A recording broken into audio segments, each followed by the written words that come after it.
Welcome everybody to the Southside Chop Shop.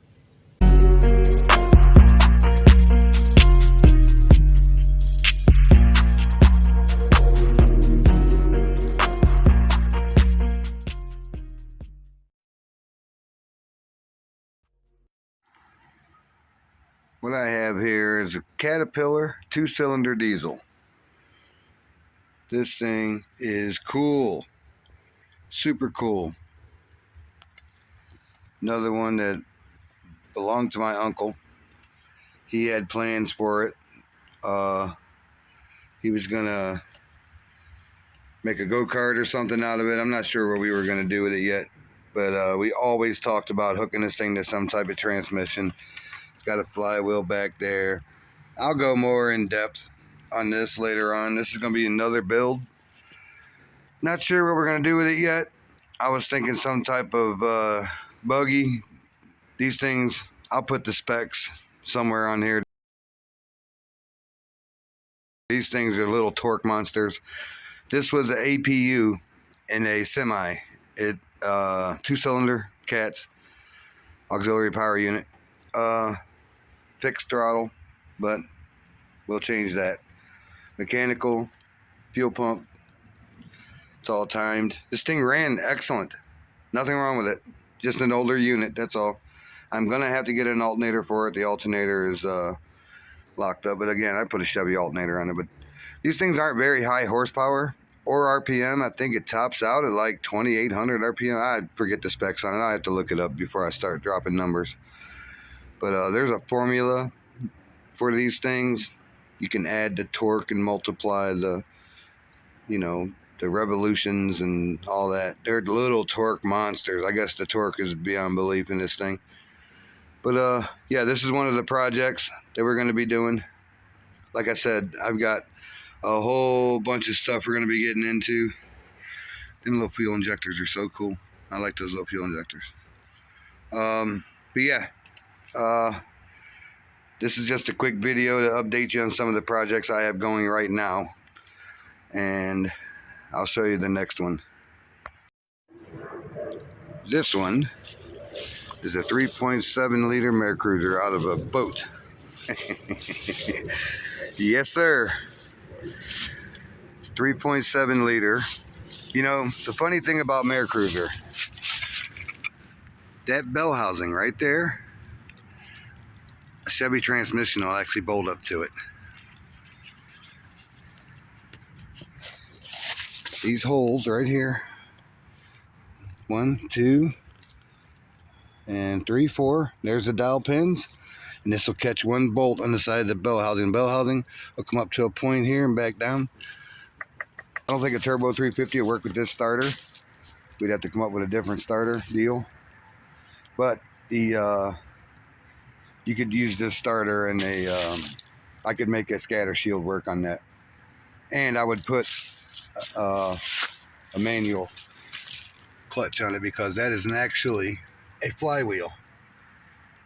It's a manual flywheel that they used to mount the stern drive.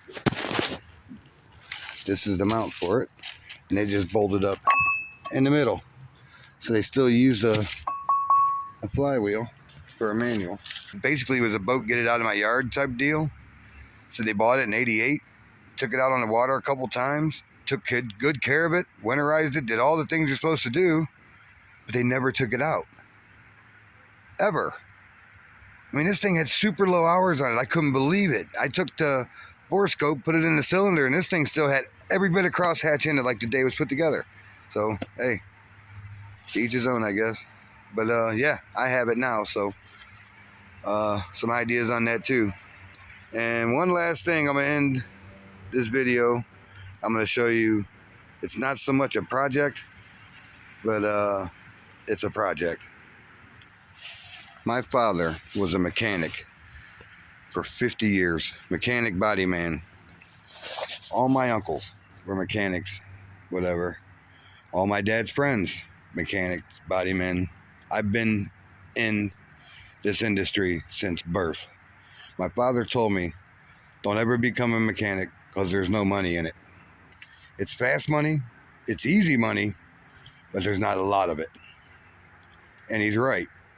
The profession I chose to go, the direction I went, pays a whole lot more than what a mechanic or a body man would have actually paid. I could go and be a mechanic, no problem. I could be a body man. I'm slow at it, but I'm pretty good at it.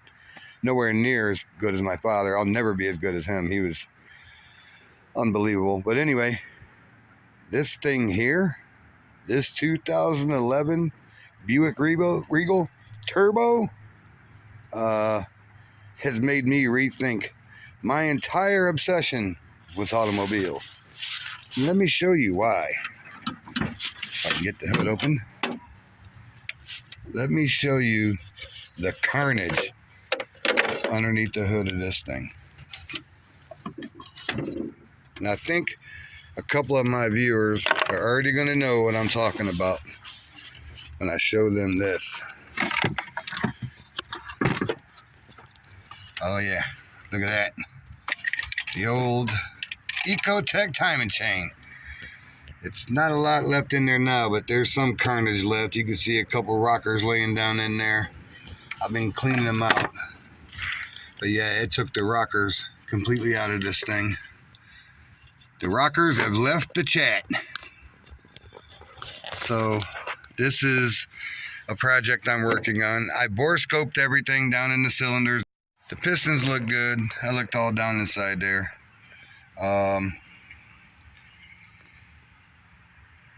There's no holes in the top of the piston. Whenever it went, it just shut off immediately. So that's a plus. But yeah, this is going to be another project that I'm going to be putting on the channel. I'll document this whole thing too, but this thing here, oh my goodness. I'm definitely pulling the motor to do it. I'm not jamming my hands all in there. I'm just going to drop the cradle and have at it. I may just change the motor in this. I'm not sure which direction I'm going yet. You know how these things are. The cams are no good, so even if I did get another head, I got to go have it refreshed and make sure it's good to go. So if I could find a good running motor, I would probably put a timing chain set in it since I have one, and then go ahead and just change the whole motor out, freshen it up, put some gaskets in it, maybe take a peek at the main connecting rod bearings, see how they look. But other than that, yeah, this is just a few of my projects. But stay tuned, there'll be more, and I promise this Friday there ain't gonna be no more of this shaking stuff, because I'm buying something that's gonna fix that. So get it done and have fun. All right, guys, that's it. I'll see you in a couple days.